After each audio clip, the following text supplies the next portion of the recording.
I remember the sound of silverware grazing the porcelain, that soft clinking that had accompanied our dinners for 37 years. My husband, Esteban, chewed slowly, with that deliberateness he developed after turning 60.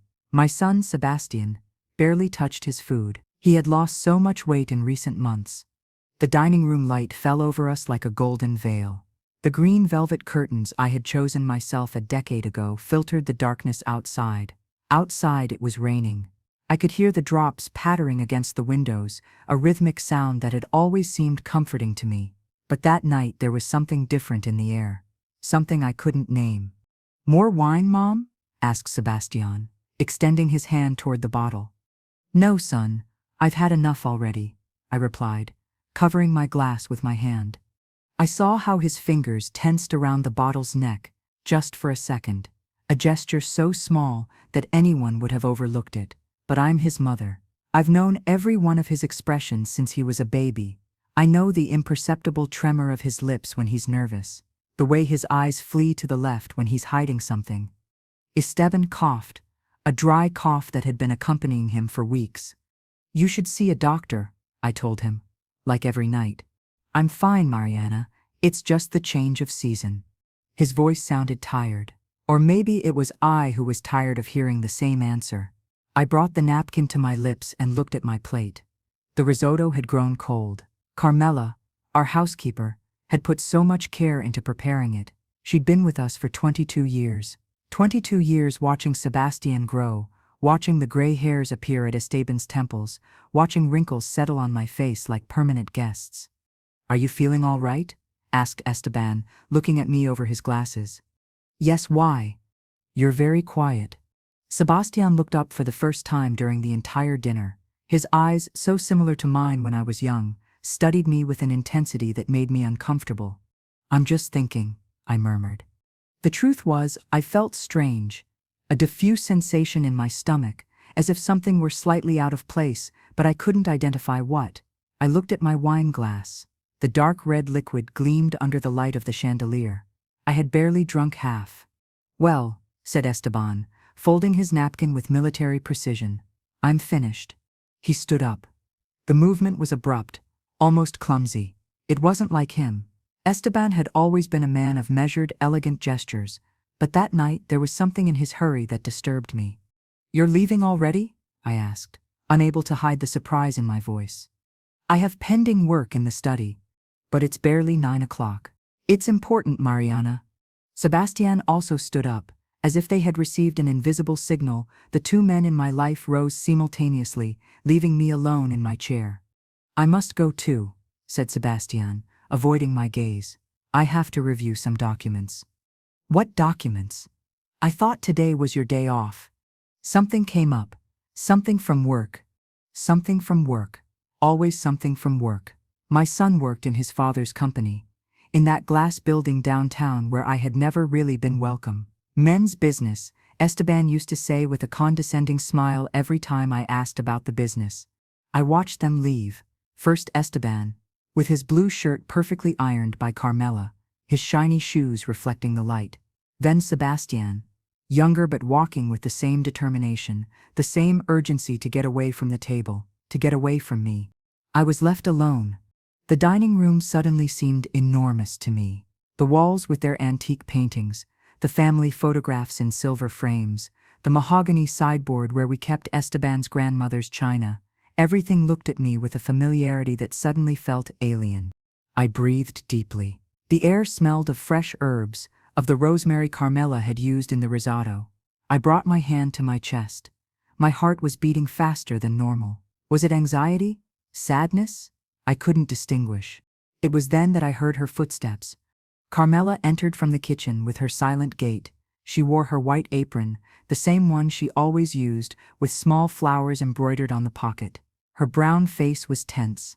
Her hands, normally firm and steady, trembled slightly as she held a tray.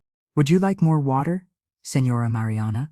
she asked, with that soft voice that had lulled Sebastian when he was little. "No, Carmela. Thank you." She approached to remove the plates. I saw how her eyes rested on my wine glass, still half full. Something crossed her face. A shadow, a flash of what could have been fear. "Carmela?" I called to her. She stopped. For a moment I thought she would leave without responding, but then she turned slowly. Her eyes, those dark and kind eyes that had seen so many moments of our family, were moist. "What's wrong?" I insisted, feeling how unease settled in my stomach like a stone. She looked toward the door through which Esteban and Sebastian had just left. We heard their distant voices, muffled, coming from the upper floor. Then, with a movement that seemed to cost her all her willpower, Carmela leaned toward me.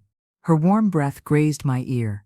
"Don't drink any more of that wine, Señora," she whispered, so low I could barely hear her. "Please, please don't do it."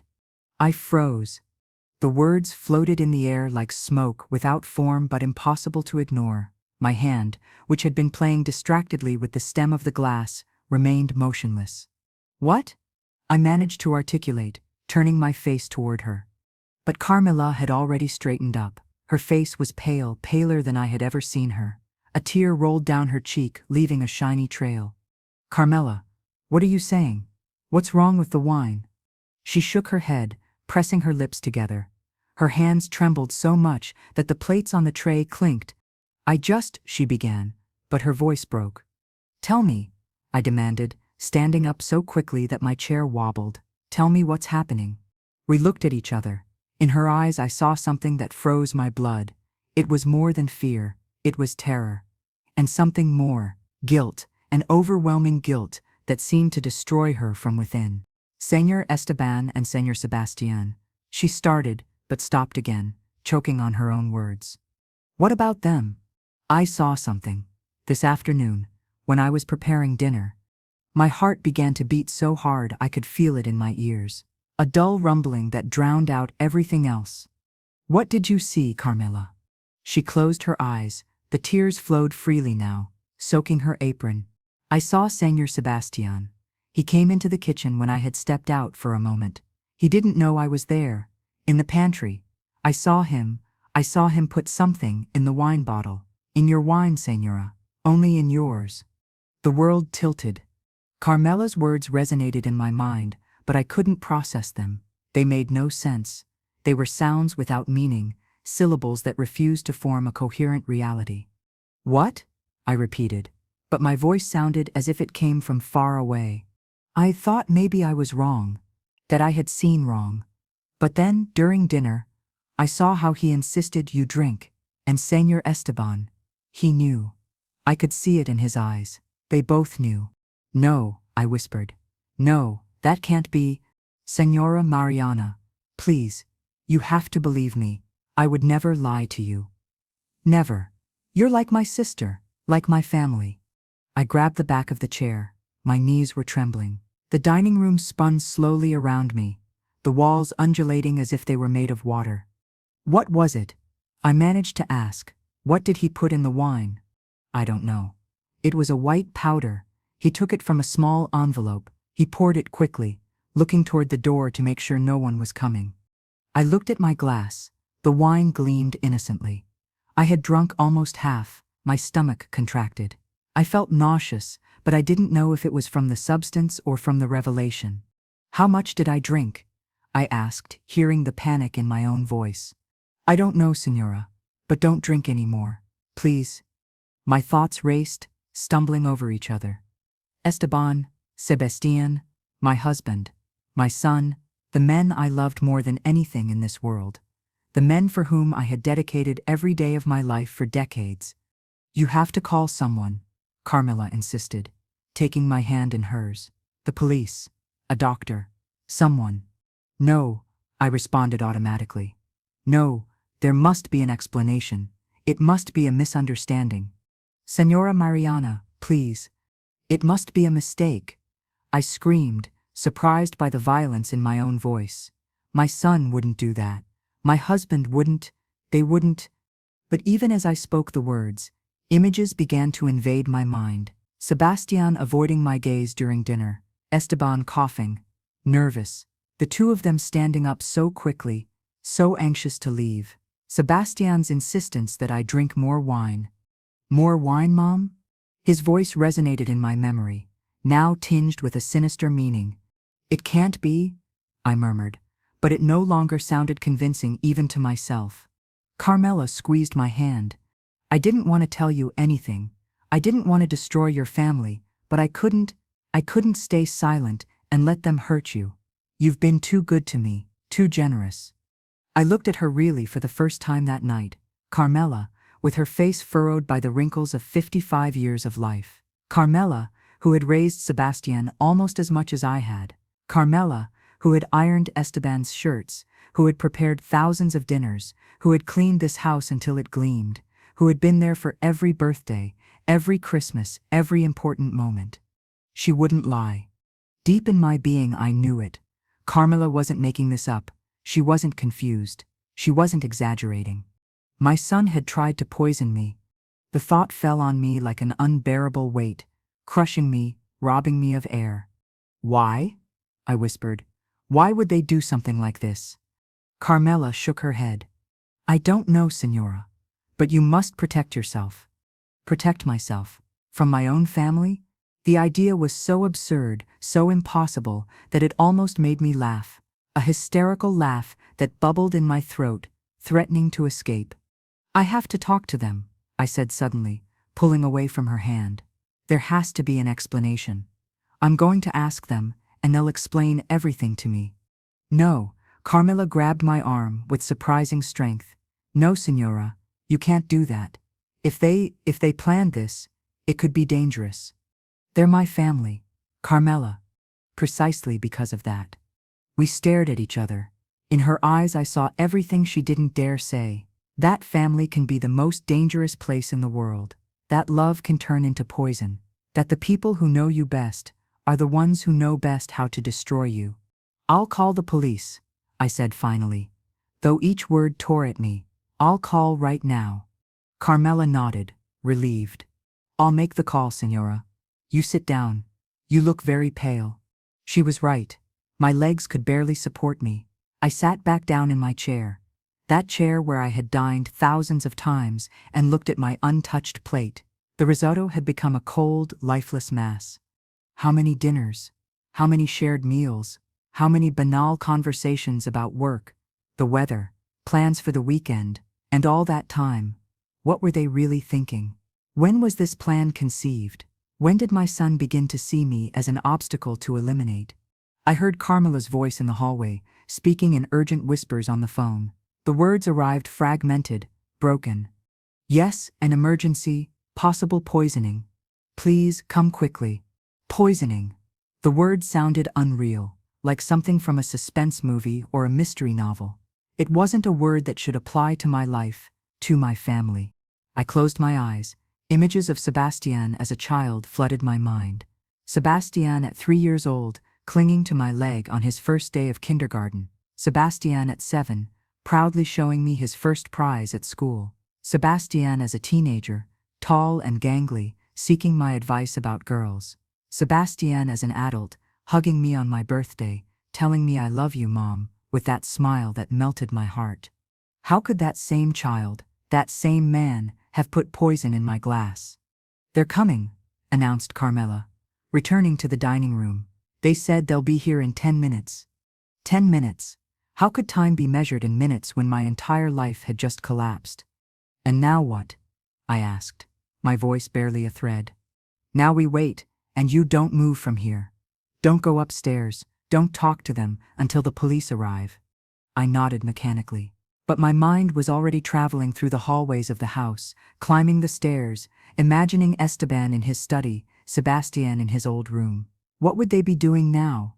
Waiting? Listening? Did they know that Carmela had warned me? A sound on the upper floor startled me. Footsteps. Someone was walking. The floorboards creaked, then voices. I couldn't make out the words, but the tone was tense, agitated. Carmela and I looked at each other. They know I made the call, she whispered. The phone upstairs has a light that comes on when someone uses the line. My heart raced even faster. What do we do? Nothing. We stay here. The police will arrive soon. But the footsteps became faster, closer. Someone was coming down the stairs. Fast. Too fast. Carmela. Esteban's voice resonated from the hallway, authoritative and cold. Carmela. Come here. She tensed. Her hands gripped the back of my chair. Don't go, I whispered to her. I have to go. If I don't, he'll come here. Carmela, insisted Esteban, now closer. She cast me one last look, full of fear and determination, and left the dining room. I remained motionless, listening. What did you do? Esteban's voice was low, dangerous. Did you call someone? I, Señor Esteban. I. Answer. What did you tell my wife? The truth, Carmela responded, and her voice now sounded firmer. I told her the truth about what I saw. A silence. Long. Heavy.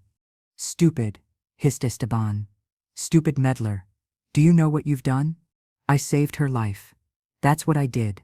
Her life is none of your business. Everything that happens in this house is my business. I've worked here for 22 years. This is my family too.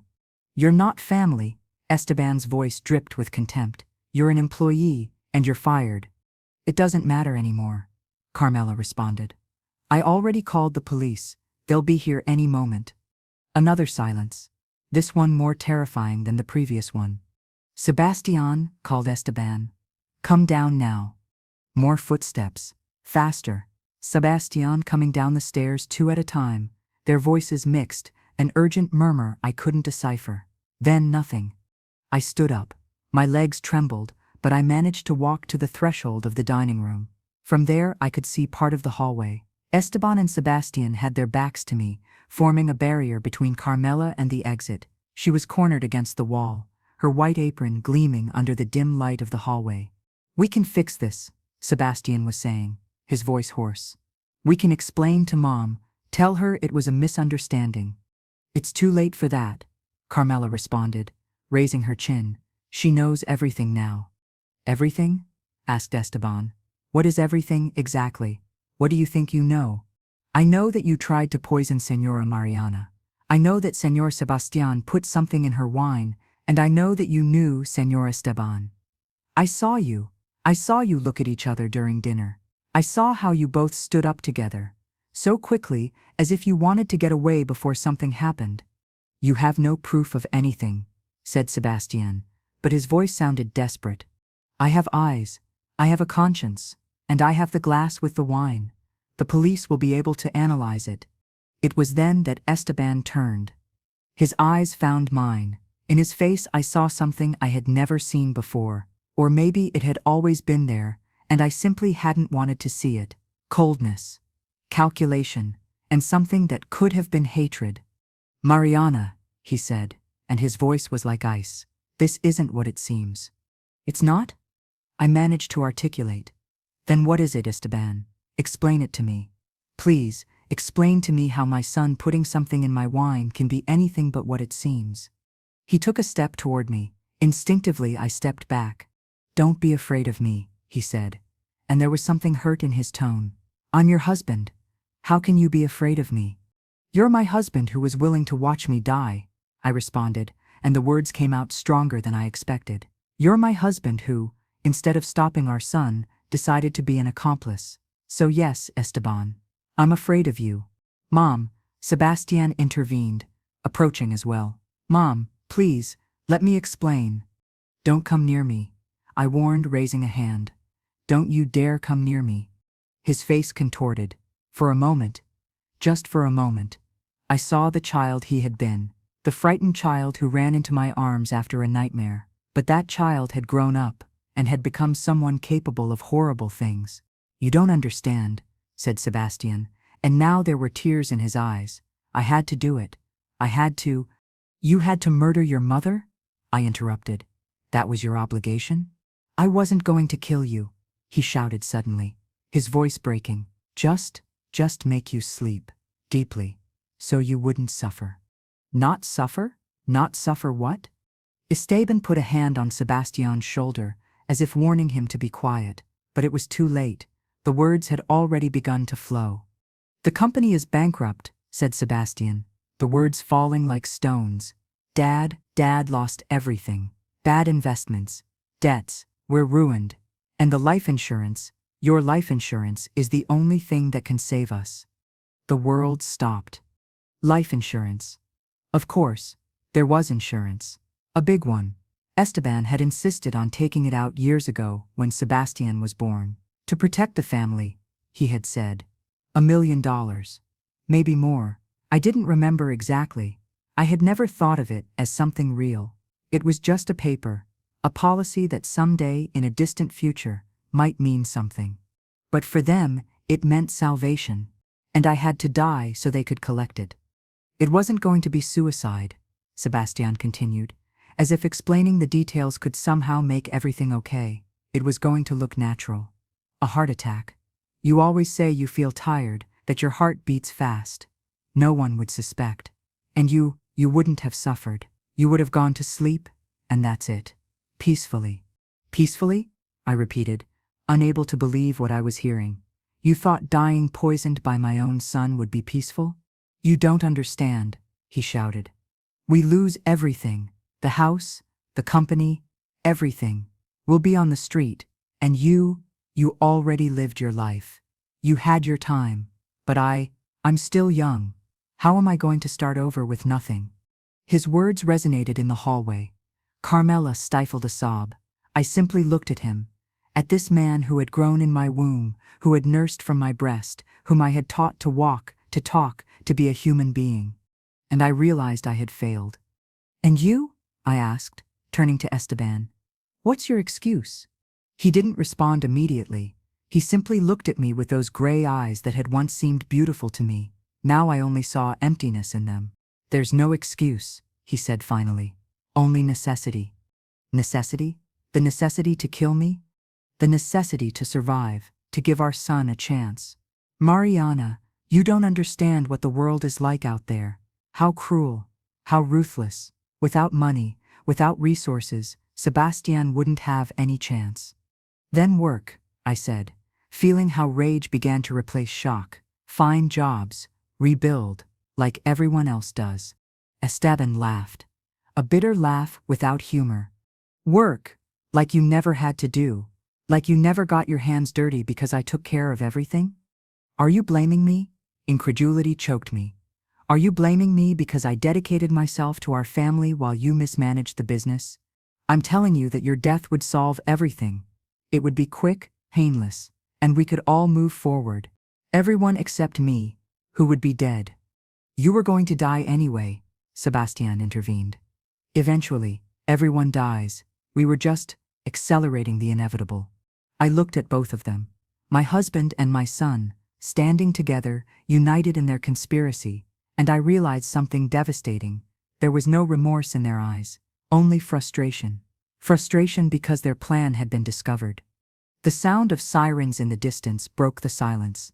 Esteban tensed. We can still fix this, he said quickly. We can tell them it was a misunderstanding, that Carmela is confused, that the wine was fine. And the envelope with the powder? I asked. Where is it, Sebastian? Where is the substance you put in my wine? He paled. I threw it away. Where? In the garbage can outside. Then the police will find it. They'll analyze it, and they'll know exactly what it was. The sirens were closer now. Carmela moved slowly toward me, away from Esteban and Sebastian. The two men looked at us, and for the first time I saw something like panic in their faces. Mom, said Sebastian, his voice breaking. Mom, please, don't let them arrest me. I'm your son, your only son. You're my son who tried to kill me, I responded, and each word was a knife in my own heart. You're my son who valued money more than my life. It's not just money, it's our future. Your future isn't worth my life, Sebastian. No future is worth that. The sirens were now right outside. Blue and red lights filtered through the windows, painting the walls with frantic colors. Someone knocked on the front door. Loud, insistent. Police. Open the door. Carmela moved to open it, but Esteban grabbed her arm. No, he ordered. Nobody opens that door.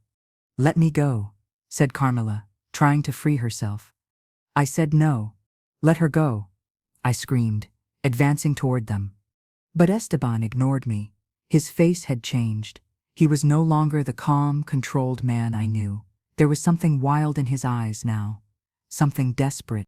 Listen to me carefully, Mariana, he said, looking directly at me.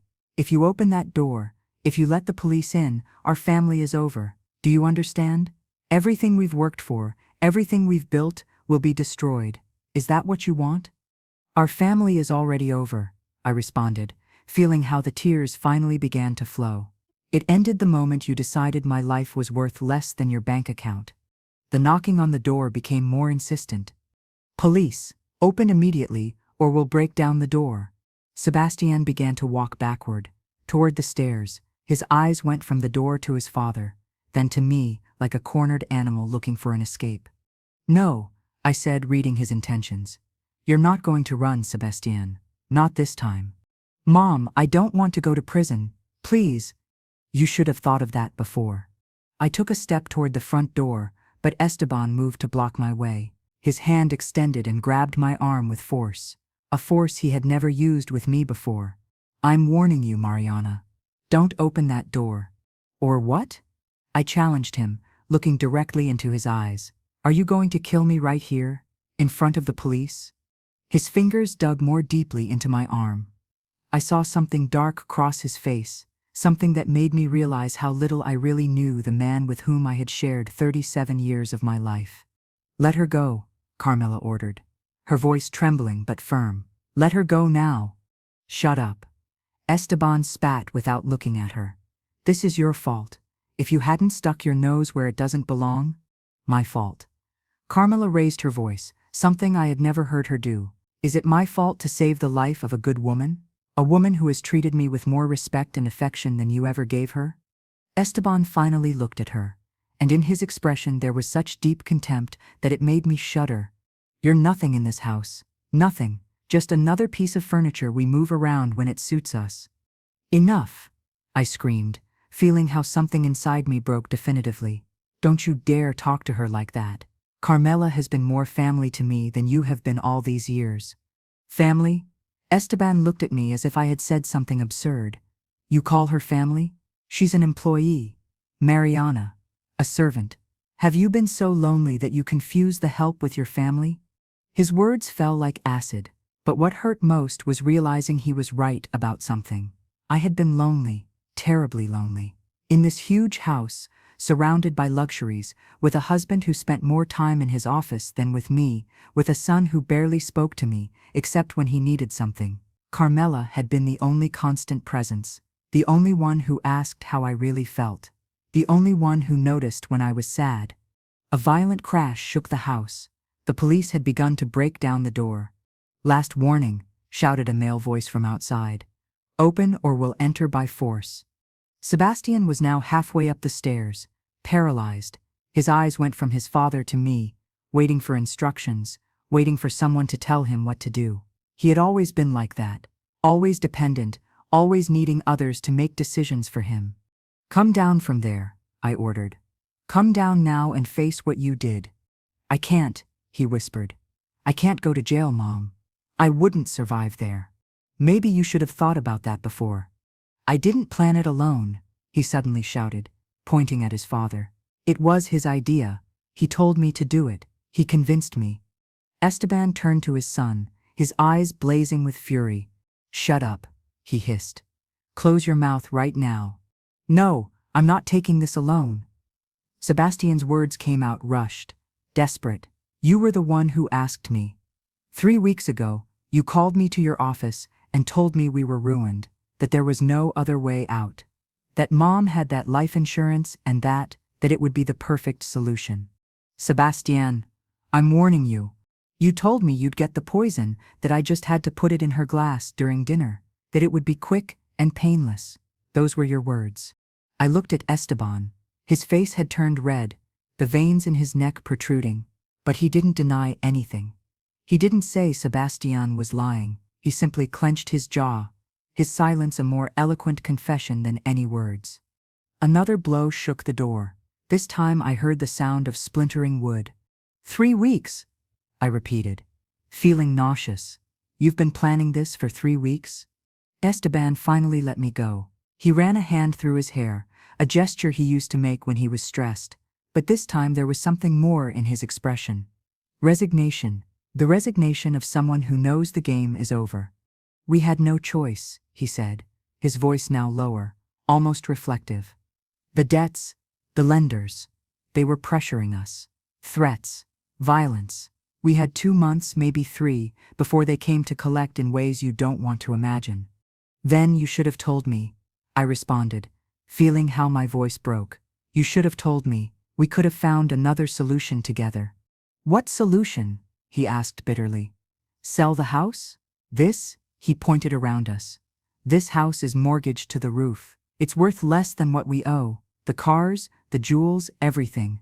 Everything is pawned or committed. We had nothing, Mariana. Nothing except your insurance. You had your lives, I said. You had the chance to start over, to be honest, to work honestly, to get out of the problem. Esteban laughed again. That empty, terrible laugh. Honestly? Do you know how many years it would take me to pay those debts working honestly? 40, 50. I'd never get out of them. And Sebastian, he would carry that debt his whole life. But I would be dead. I pointed out, feeling how rage burned inside me. That's the difference. I would be dead so you could live comfortably. Not comfortably, Sebastian corrected from the stairs. Just normally, without fear, without someone threatening us every day. Then you should have gone to the police, reported the threats, sought protection.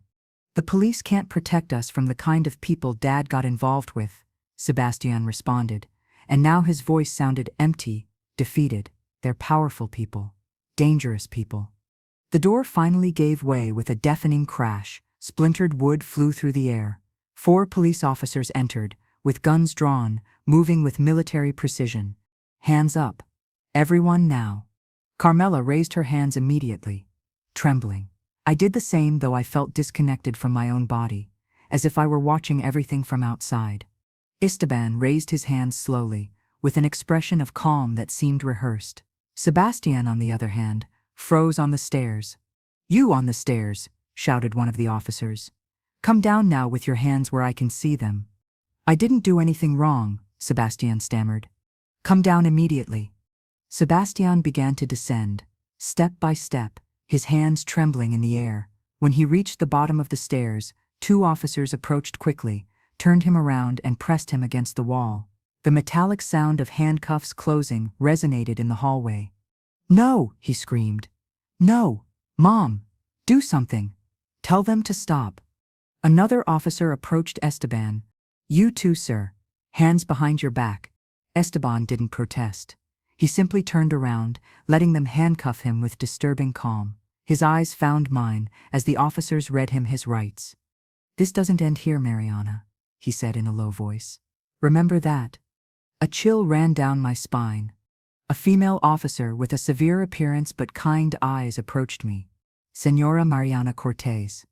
I nodded, not trusting my voice. I'm Sergeant Ramirez. Are you hurt? Do you need medical attention? I don't know.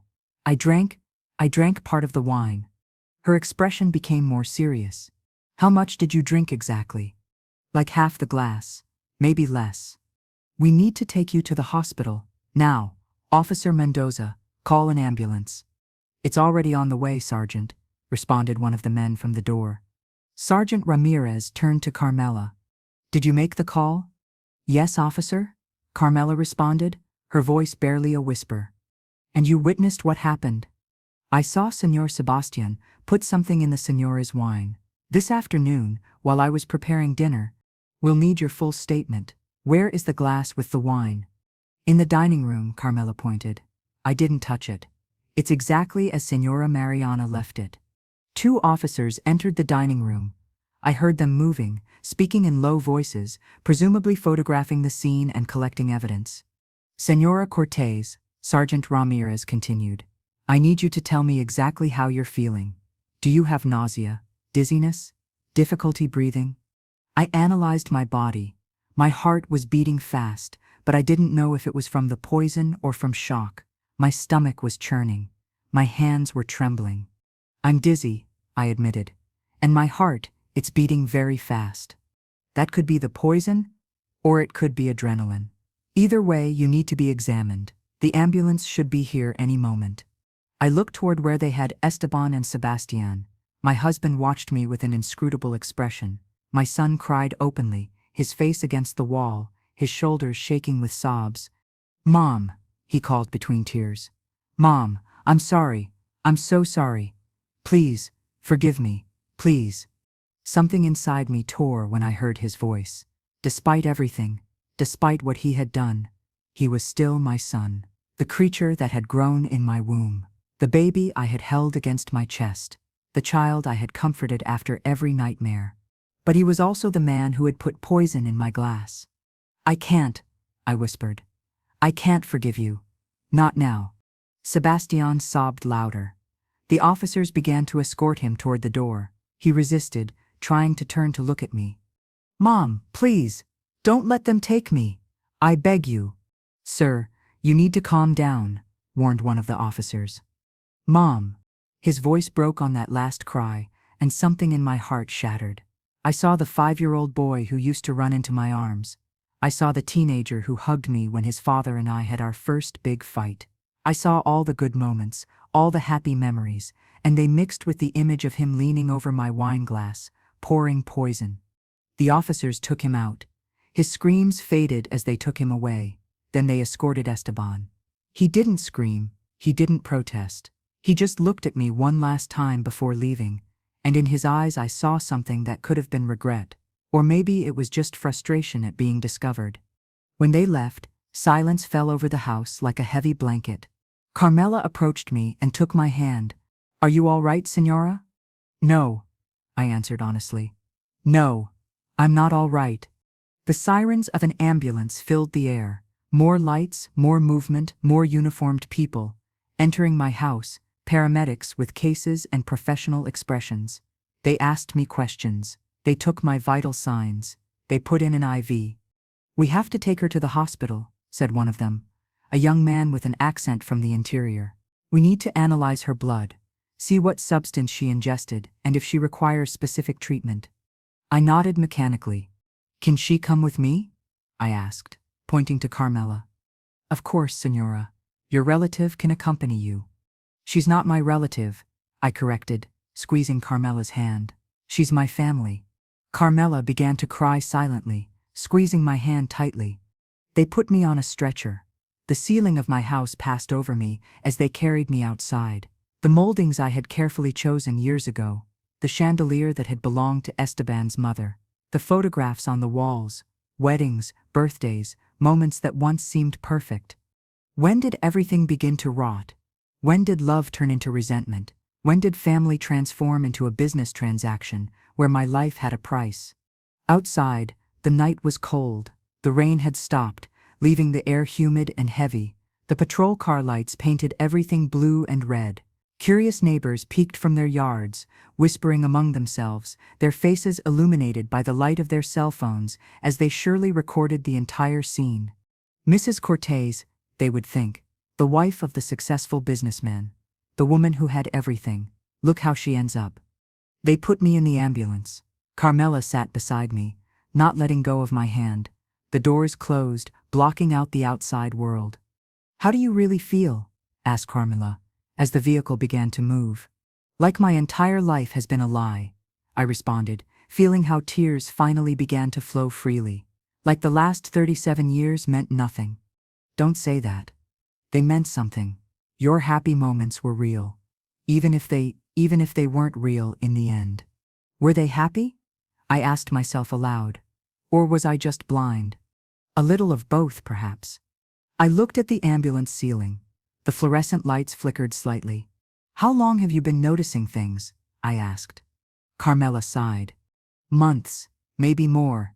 Señor Esteban was increasingly nervous. He received calls that made him pale, and Señor Sebastian, he changed when he spoke with his father. He became colder, more distant. But I never thought they would go so far. "Why didn't you tell me anything?" "And tell you what? That I had a feeling? You love them, Señora Mariana. You love them so much. I didn't want to put doubts in your heart without proof. Doubts would have been better than this." "I know. I'm sorry." The ambulance took a turn. I felt my stomach churn, but I didn't know if it was from the movement or from the poison running through my veins. "Am I going to die?" I asked suddenly. The paramedic monitoring my vital signs looked at me.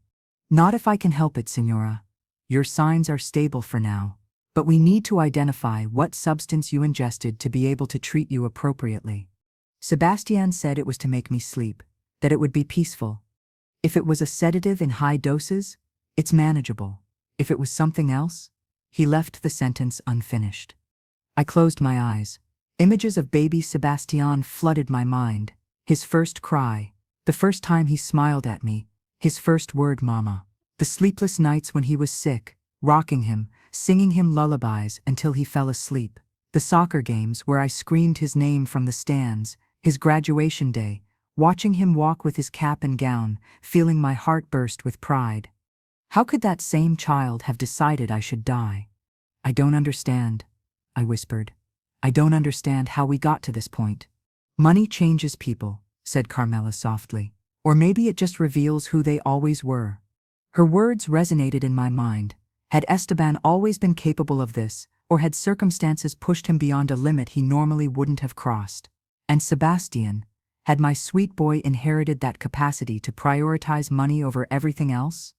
The hospital appeared before us, a white and imposing building against the night sky. More movement, more people in uniforms.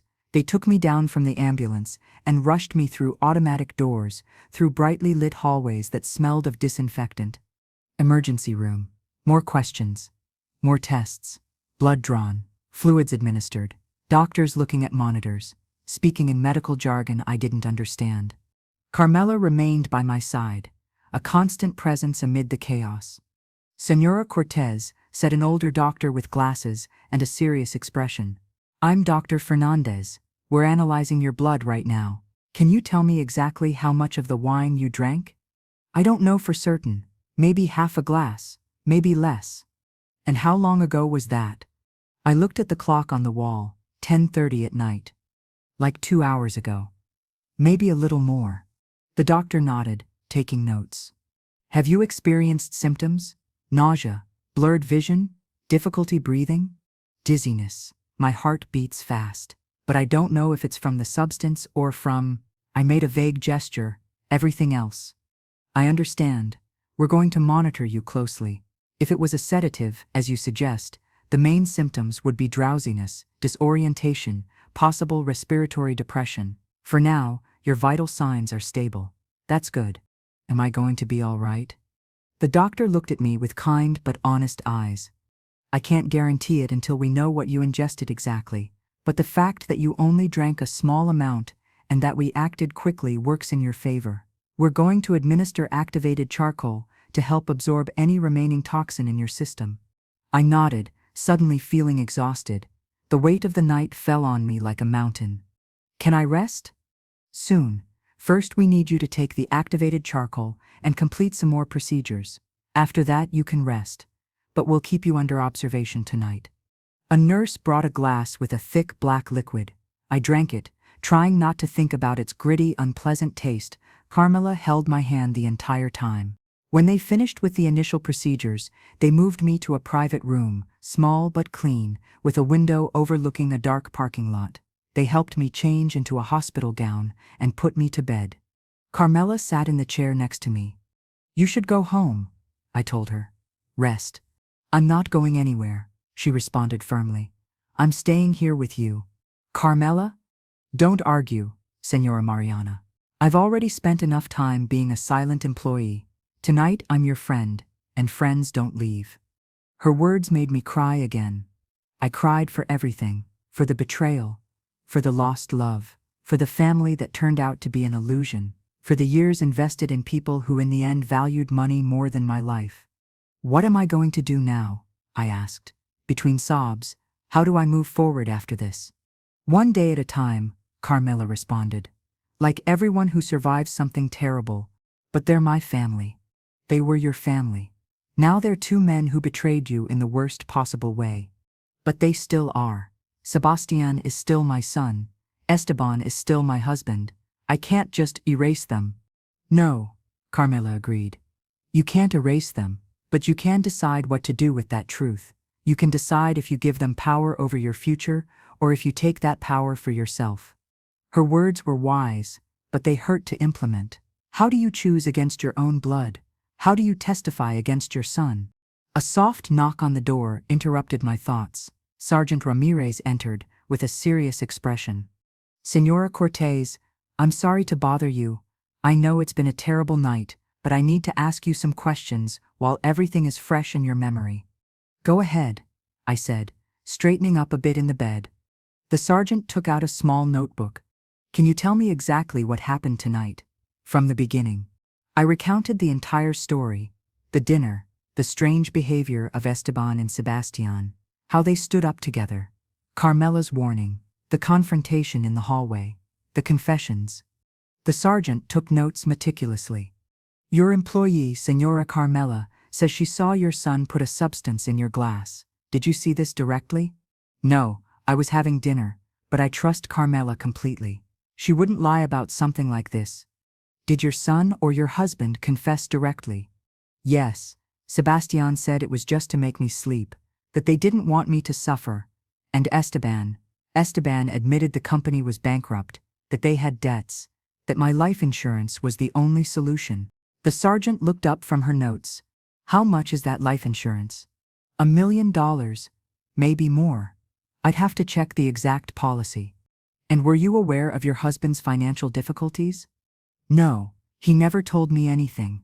He always told me the business was going well, that I shouldn't worry about money. Do you notice that his behavior toward you had changed in recent weeks or months? I thought about that. Had it changed? Esteban had always been distant, focused on his work. Sebastian had always been somewhat selfish, spoiled by his father and by me. Esteban was more stressed, I admitted. More irritable, but I attributed it to work. And Sebastian, he was always a bit distant. I thought it was normal for a man his age. Did they ever physically hurt you? Threaten you? No. Never. That's why it's so incomprehensible. There was no violence, no warnings. Just a normal dinner. And then, this. The sergeant nodded, writing more. Senora Cortez, I want to be honest with you. This case is going to be complicated. Your husband and son will probably hire good lawyers. They'll say it's a misunderstanding, that the substance was harmless, that you overreacted. They're going to fight with everything they have. I know. And that means we're going to need your testimony. Your full cooperation. You're going to have to be willing to testify against them in court, against your husband, against your son. The words fell heavy. Testify. In a court, looking Sebastian in the eyes, while I told how he tried to kill me, watching Esteban while I explained his plan, destroying any possibility of reconciliation. Can you do that? The sergeant asked softly. I looked at Carmela. She squeezed my hand. She can, she said. She's stronger than she thinks. I don't feel strong, I whispered. No one feels strong when they have to do difficult things, the sergeant responded. But strength isn't how you feel. It's what you do despite how you feel. I closed my eyes. I saw Sebastian's face crying as they handcuffed him. I saw Esteban's cold look before they took him out. I saw 37 years of marriage and 32 years of motherhood collapsing in a single night. But I also saw something else. I saw myself, a 60-year-old woman who had dedicated her life to others, who had put her dreams in the background, who had been a wife, mother, housewife, but who perhaps, just perhaps, could be something more. Someone who defended herself, someone who said enough, someone who chose her own life over others' comfort. Yes, I said finally, opening my eyes. Yes, I'm going to testify. I'm going to tell the truth, no matter how much it hurts. The sergeant smiled slightly. Good. That's very brave, Senora Cortez. I don't feel brave. No one feels brave, she repeated. But you are anyway. She stood up, putting away her notebook. Rest tonight. Tomorrow someone will come to take your official statement, and if you need anything at all, here's my card. She handed me a small white card with her name and number. I held it as if it were a lifeline. Thank you. When she left, silence filled the room. Just the soft beeping of the medical monitors and the distant sound of hospital activity. Did I do the right thing? I asked Carmela. You did the only thing you could do. You chose the truth. The truth is going to destroy my family. Your family was already destroyed, Signora. You're just recognizing the ruins. She was right, of course, but that didn't make it hurt less. I lay back on the pillow, feeling the weight of exhaustion falling on me like a wave. My eyes closed, but every time I began to doze, images from dinner returned. The wine glass gleaming under the light, Sebastian's hand reaching for the bottle, Esteban coughing, the two of them standing up at the same time. I can't sleep, I murmured. That's normal. You've had a terrible shock. What if I dream about them? Then I'll be here when you wake up, Carmela promised.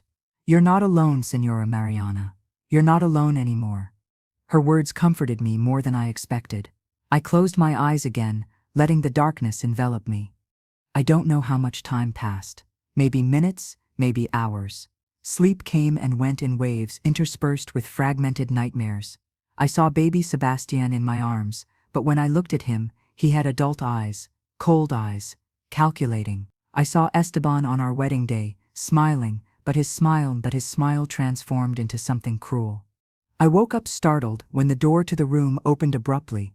A nurse entered quickly, followed by Dr. Fernandez. Their expressions were serious. Senora Cortez, said the doctor, we have the results of your blood tests. I sat up, my heart accelerating. What did you find? The substance in your system is clonazepam. It's a sedative, an anxiolytic from the benzodiazepine family.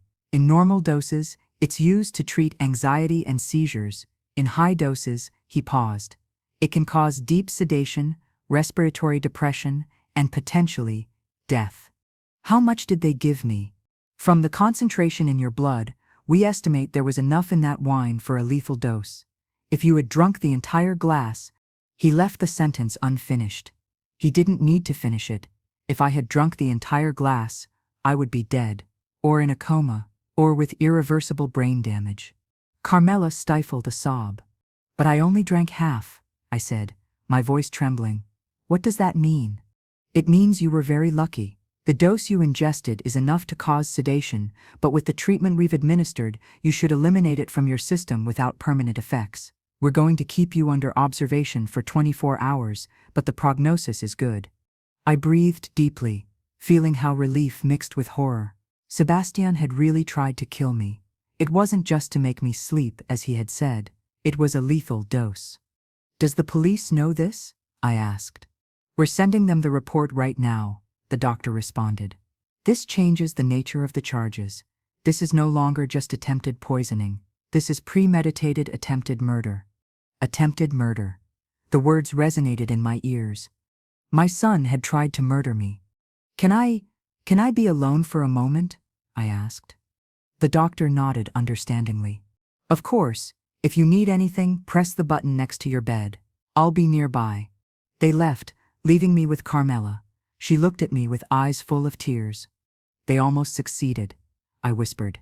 They almost killed me. But they didn't. You're alive. You're here. For how long? What if they get out on bail? What if they try again? They won't get out on bail. Not after this, and even if they did, the police will protect you. How do they protect me from my own family? She had no answer for that. No one did. I stared at the ceiling, trying to process everything. 37 years of marriage, 32 years of motherhood, and it all culminated in this.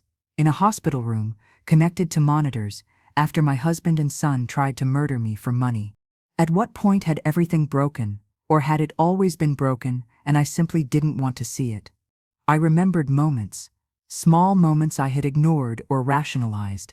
Esteban canceling our anniversary date, because he had an important meeting. Sebastian forgetting my birthday 3 years in a row. The way they both rolled their eyes when I spoke at dinners with friends. How they left me out of conversations about business, about the future, about any important decision. Men's business, Esteban used to say, and I accepted it. I smiled and retired to the kitchen with the other wives, talking about children and recipes while the men decided important things. When had I stopped being a person and become an accessory, an insurance policy with legs? A soft knock on the door took me out of my thoughts. This time it was Sergeant Ramirez again, accompanied by an older man in a dark suit. Senora Cortez, This is Prosecutor Moreno. He's going to be in charge of the case against your husband and son." The prosecutor approached, shaking my hand firmly. "Señora Cortez, I'm sorry about the circumstances of our meeting. I've reviewed the preliminary reports, and I must tell you, we have a solid case. Your employee's testimony, the substance in the wine, the concentration in your blood, the confessions they both made in your presence, everything points to a premeditated attempted murder." "What will happen to them?" I asked, my voice barely audible. "That will depend on many factors, but they face serious charges. Attempted murder in the first degree, conspiracy to commit murder. If they're convicted, they could spend decades in prison." Decades. Sebastian would be over 60 when he got out. Esteban might die in prison. And if they claim it was an accident, that they were trying to help me? The prosecutor shook his head. "The dose was lethal. That's not consistent with wanting to help you or sedate you. That's consistent with wanting to kill you. Plus, we have the motive, the life insurance that establishes premeditation. This wasn't an impulsive act. It was planned." Sebastian said it had been Esteban's idea, that he had pressured him. "That could help in your son's sentencing, showing him as less culpable. But even so, he executed the act. He put the poison in your glass. That makes him guilty too." I rubbed my face with my hands. This was too much to process, too much to feel. "What do you need from me?" "Your testimony, your cooperation, and eventually for you to testify in court. It's going to be difficult, Señora Cortez. The defense lawyers are going to try to discredit you. They're going to suggest you misinterpreted things, that you're vengeful or confused. They're going to try to paint you as a bitter wife who wants to destroy her family." "They're already destroyed," I murmured. "I know, but they're not going to present it that way. They're going to show happy family photos. They're going to talk about the years of marriage, about what a good father Señor Sebastian was. If he has children, I mean Señor Esteban, they're going to humanize them." "They are human," I said. "That's the problem. They're not monsters. They're people I love who made a monstrous decision." The prosecutor looked at me with something that seemed like respect. "That's exactly the truth we need you to say in court. We don't need you to hate them, we just need you to tell the truth." "The truth is all I have now," I responded. They stayed a few more minutes, explaining the legal procedures that would come. Hearings. Statements. Eventually a trial. It could take months, maybe more than a year. A year of reliving that night, again and again, of facing Esteban and Sebastian in court, of seeing my private life exposed for everyone to judge. When they finally left, I was exhausted.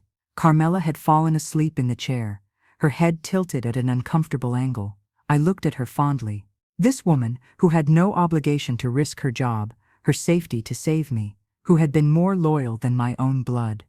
The clock on the wall read 3 in the morning, the darkest hour of the night, the hour when everything seems impossible.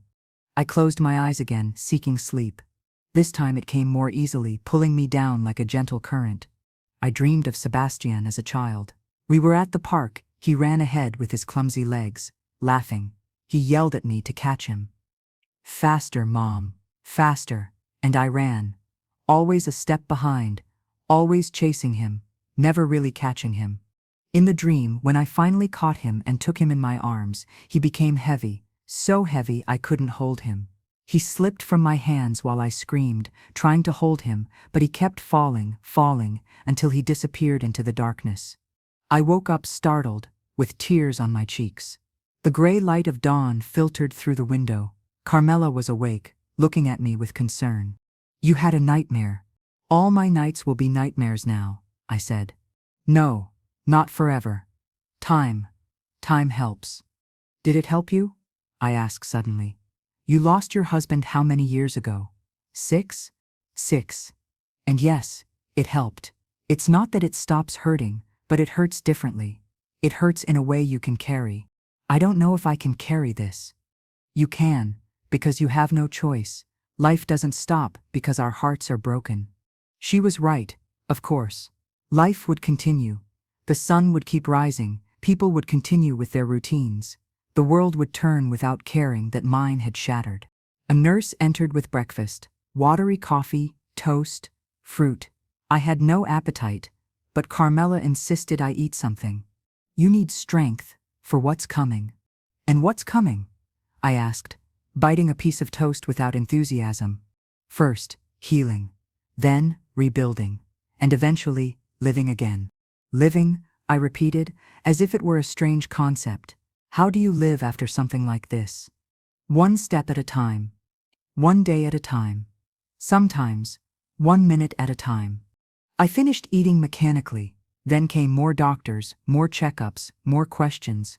My vital signs remained stable. The poison was being eliminated from my system. Physically, I would recover completely. Emotionally, that was another story. Mid-morning, Sergeant Ramirez returned.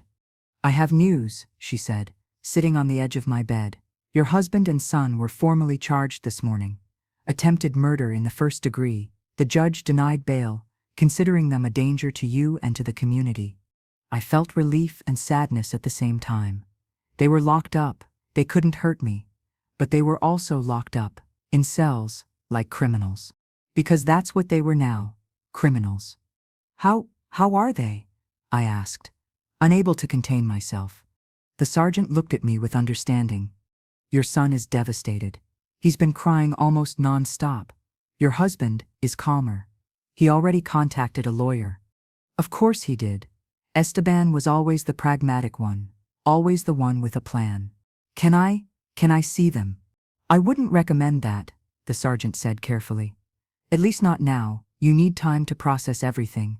And they need to face the consequences of what they did. But he's my son, I whispered. He's my husband. They are. But they're also your attackers. Señora Cortez, I understand this is complicated. Love doesn't disappear just because someone hurts us, especially when that someone is family. But you need to put your safety first, your mental health first. I knew she was right, but a part of me, that maternal part that had cared for Sebastian for 32 years, wanted to run to the jail and hug him, tell him everything would be all right, that I forgave him. But another part, the part that had drunk poison from his hand, knew that would be a lie. What about the house? I asked, changing the subject because it was too painful. It's your house, Señora. It's in both names, you and your husband, so you have every right to stay there. Although, the sergeant paused, you might consider staying somewhere else for a while, until things calm down. Where would I go? Do you have family? Friends? I thought about that. My mother had died 10 years ago. My father, 15. I was an only child. My friends, most were wives of Esteban's partners. I didn't know if they would still be my friends after this. Scandals have a way of making people disappear. Not really, I admitted. You can stay with me, Carmela offered suddenly. I have a small apartment, but there's space, and you wouldn't have to be alone in that big house full of memories. I looked at her, surprised and moved. I can't ask you that. You're not asking. I'm offering. Carmela, you worked for me. I don't work for you anymore, she interrupted. I'm not your employee anymore. I'm your friend, and friends take care of each other. I felt tears welling up again. It seemed that in the last 12 hours, I had cried more than in my entire adult life. Thank you, I whispered. Thank you. The sergeant smiled slightly. Sounds like a good plan. Señora Cortez, I would also recommend you consider talking to a therapist, someone specialized in trauma. What you've experienced, no one should have to process it alone. I nodded, not trusting my voice. The rest of the day passed in a haze. More doctors, more tests. Finally, at dusk, they discharged me. Carmela had gone to her apartment to prepare a space for me while I waited. Sergeant Ramirez offered to drive me. When we left the hospital, the outside world seemed strange to me. People walked normally, talking on the phone, laughing, as if nothing had happened, as if my life hadn't been destroyed the night before. In the police car, I looked out the window. We passed familiar places. The store where I bought bread, the park where I used to take Sebastian when he was a child, the restaurant where Esteban and I celebrated our 20th anniversary. Everything the same, everything different. Do you ever get used to this? I asked the sergeant. To living after everything changes? She looked at me through the rearview mirror. Eventually, it doesn't become like before, but it becomes something, a new normal, I suppose. Different, but livable. I don't know if I want a new normal. I want the old one. The old one included men who were willing to kill you. Her words were harsh but true. The old normal was an illusion. A comfortable lie I had told myself to avoid seeing reality. We arrived at Carmela's apartment. It was a modest building in a working-class neighborhood. We climbed 3 floors on stairs that smelled of food and humanity. The apartment was small, as she had warned. A living dining room, a tiny kitchen, 2 small bedrooms, a bathroom. But it was clean and cozy. There were plants in the windows, photographs on the walls, hand-embroidered cushions on the sofa. "Your room is here," said Carmela, showing me one of the bedrooms. "It was my son's when he came to visit me, but now he lives in Spain, so it's free." The room was simple. A bed, a closet, a nightstand, a window overlooking the street. But there was something in its simplicity that seemed honest to me, real. "It's perfect," I said. "Rest," Carmela ordered. "I'm going to prepare something to eat." "I'm not hungry." "You're going to eat anyway. You need to maintain your strength." I sat on the bed. The mattress was firm, not like the soft feather mattress at my house. My former house. I no longer knew what to call it. I heard Carmela moving in the kitchen. The sound of pots, of running water, of someone whistling softly, normal sounds, sounds of life. I lay back, looking at the ceiling. A crack ran along it, branching like a river. I followed it with my eyes, losing myself in its patterns. What would Sebastian be doing now? Would he be crying in his cell? Would he be scared? A part of me wanted to comfort him, but that part was at war with the part that remembered the poison in my glass. And Esteban, did he feel anything? Remorse? Or just frustration at being discovered? The smell of homemade soup filled the apartment. My stomach growled despite my lack of appetite. Carmela appeared in the doorway. "It's ready. Come." We ate in silence. The soup was delicious, full of vegetables and spices. It tasted like home, like care, like something I had forgotten existed. "It's delicious," I said. "It was my mother's recipe. She said that good soup could cure anything. I'm not sure it can cure this. Maybe not, but it can help." After dinner, she helped me settle in. She lent me a nightgown, found a new toothbrush, showed me where everything was. "If you need anything during the night, just call. My room is right next door." "Thank you, Carmela, for everything." "You don't have to thank me. It's what you do for people you love." That word, love. It hit me with unexpected force. This woman who didn't share my blood, who had no obligation to me, loved me more than my own family. I lay in the borrowed bed in the borrowed apartment, feeling like a refugee in my own life. I closed my eyes, hoping sleep would come, but my mind wouldn't quiet down. Images from the night before played on loop. The dinner, the wine, the confessions, the handcuffs closing, Sebastian's screams, Esteban's cold look. And then, a thought hit me with such force that I sat up abruptly in bed. The envelope. Sebastian had said he threw the envelope with the poison in the garbage can outside. But what else had he thrown away? What else could he be hiding? And then came another thought, darker.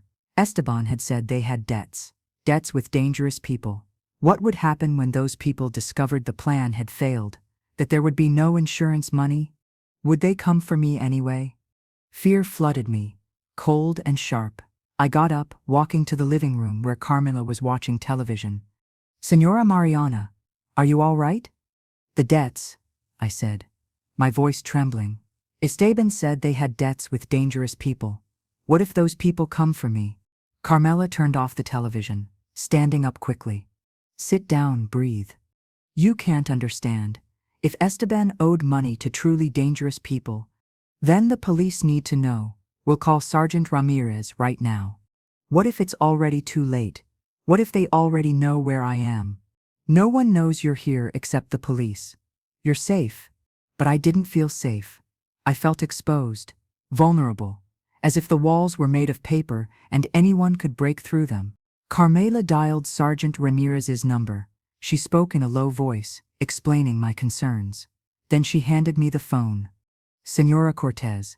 The sergeant's voice was calm, professional. I understand your concern.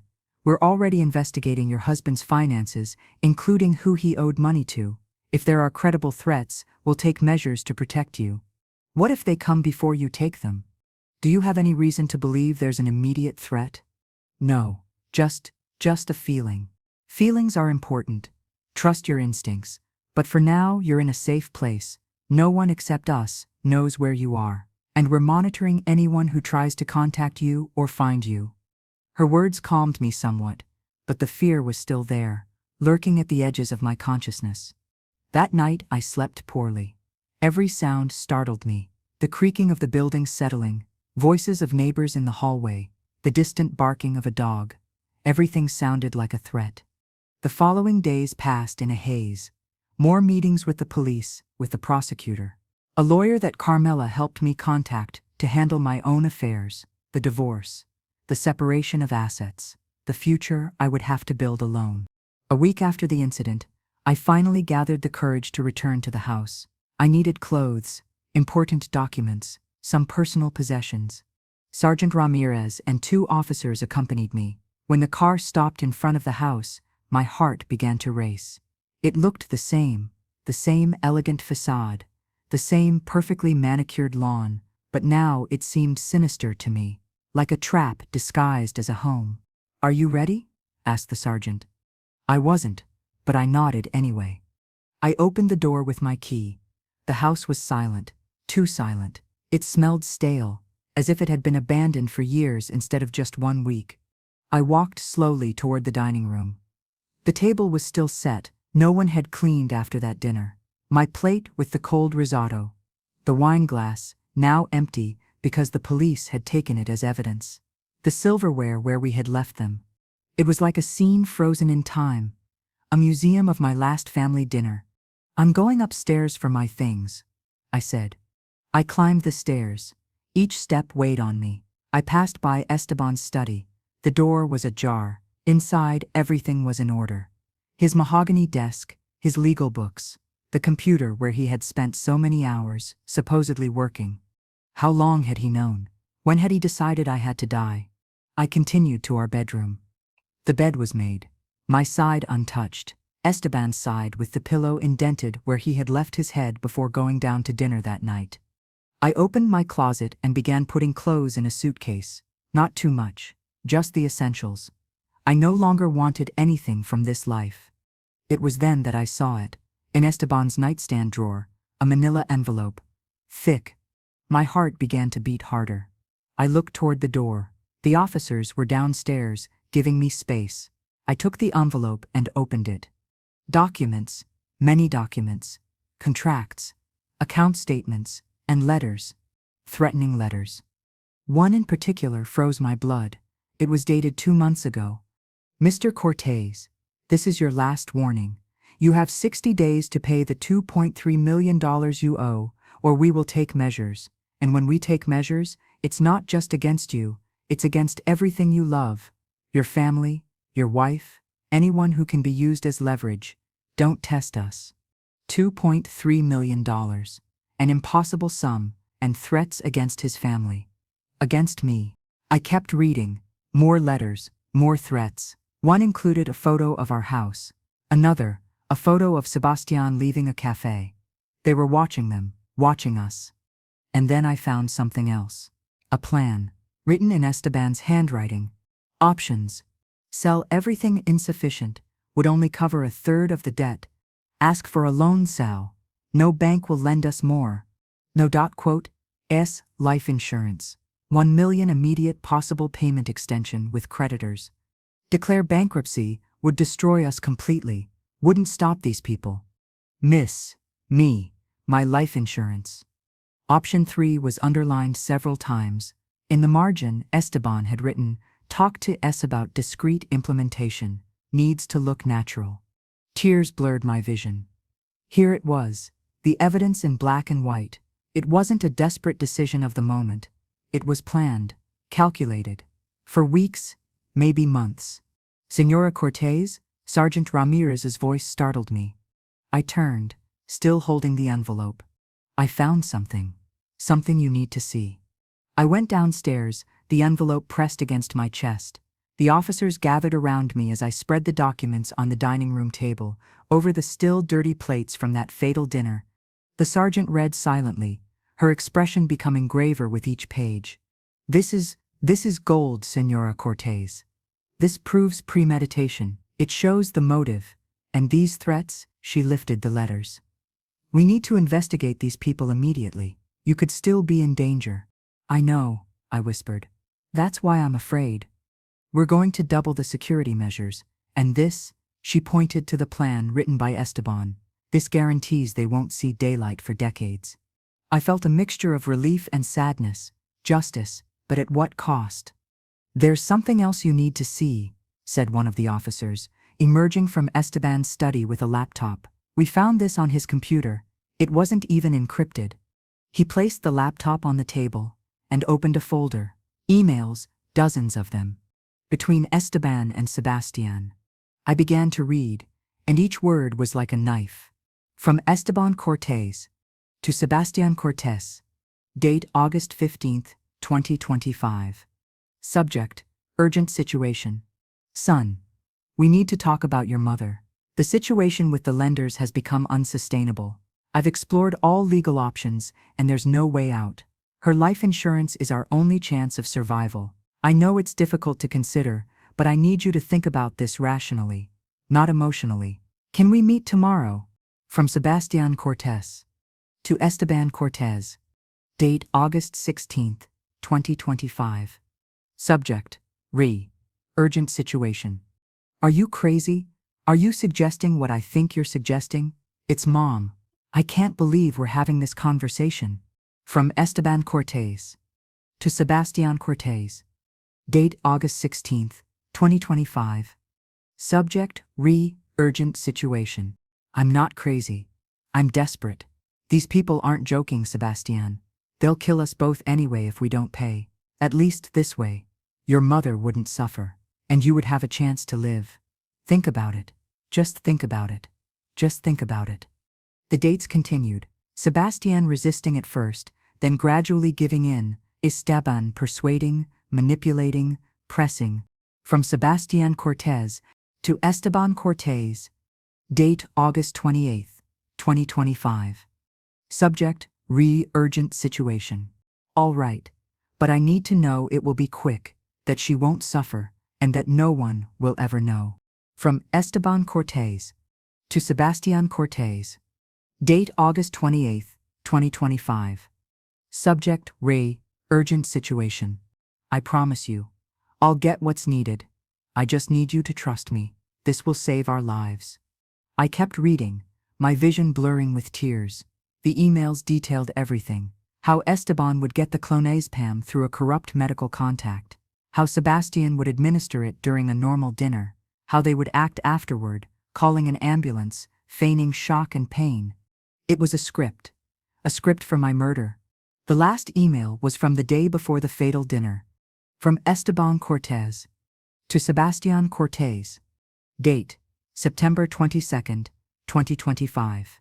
Subject, tomorrow. Everything is ready. You have the envelope.